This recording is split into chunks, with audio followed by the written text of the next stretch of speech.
Wakati tukishuhudia mengi ambayo yanachukua nafasi kwa sasa kuhusu maandamano ya Gen Z yanayofanyika nchini Kenya, ikiwa ni kukumbuka mwaka mmoja kile ambacho walikifanya ni mwaka 2024, maandamano kama haya yanaweza kupelekea kukamatwa kwa baadhi ya watu na hata kupoteza maisha.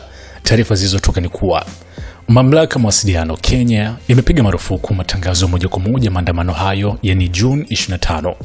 Mamlaka ya mawasiliano ya Kenya CAK imetoa agizo kwa vituo vyote vya television na radio kote nchini kusitisha mara moja matangazo moja kwa moja maandamano yanayoendelea, yani ya leo tarehe 25 June. Kupitia waraka uliotoa saini June 25 mwaka huu na kupelekwa kwa vituo vyote vya television na radio, mamlaka hiyo ilieleza kuwa kurusha maandamano hayo moja kwa moja ni kinyume na katiba ya Kenya, hasa kifungu cha 33(2) kwenye mabano na 34(1) kwenye mabano, pamoja na sehemu ya 461 ya sheria ya mawasiliano na habari ya Kenya mwaka 1998. Matangazo moja kwa moja maandamano tarehe 25 June mwaka 2025 ni kinyume na katiba ya Kenya. Unasoma waraka huo uliosainiwa na mkurugenzi mkuu na afisa mtendaji mkuu wa CAK David Mogonyi EBS. Notisi hiyo pia ilionya kuwa kutotekeleza agizo hilo kunaweza kupelekea hatua za kinidhamu kwa mujibu wa sheria za sasa za vyombo vya habari.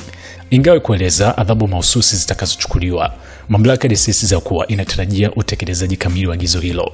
Hii ni kuagiza vituo vyote vya television na radio kusitisha mara moja matangazo yote moja kwa moja ya maandamano haya. Kukosa kutii agizo hili kutasababisha hatua za kisheria. Sehemu ya waraka huo ilisomeka: hatua inakuja wakati wimbi jipya la maandamano ya kitaifa linaendelea, likiwa ni kumbukumbu ya mwaka mmoja tangu maandamano ya June 25 mwaka 2024 ambayo yaliharimu maisha ya watu kadhaa na kulaaniwa kimataifa kwa madai ya ukatili wa polisi. Mashirika ya kiraia na harakati zinazoongozwa na vijana waliahidi kuadhimisha siku hiyo kwa mkutano wa amani, maombi ya pamoja na kutoa wito wa haki.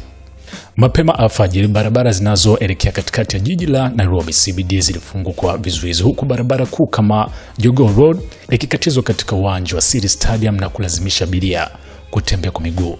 Ulinzi uliimarishwa hasa katika maeneo ya serikali, ambapo waya za miiba na maafisa waliokuwa na silaha nzito walifunga barabara zote zinazoelekea Ikulu na Bunge, ikiwa ni ishara ya tahadhari kubwa ya serikali kufuatia uvamizi wa mwaka jana wakati wa maandamano ya June 25.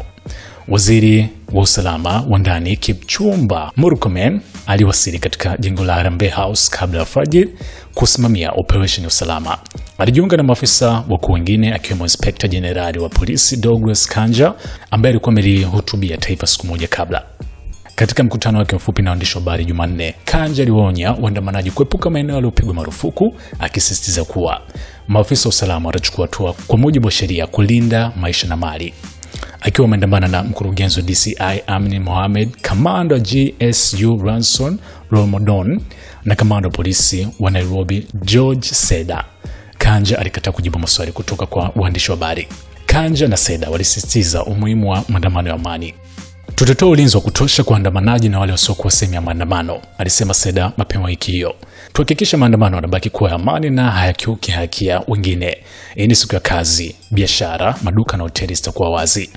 Mamlaka pia ilionya kuwa vitendo vyovyote vya vurugu au uharibifu wa mali vitakabiliwa na hatua kali, ikisisitiza msimamo wa serikali na kulinda utulivu wa umma.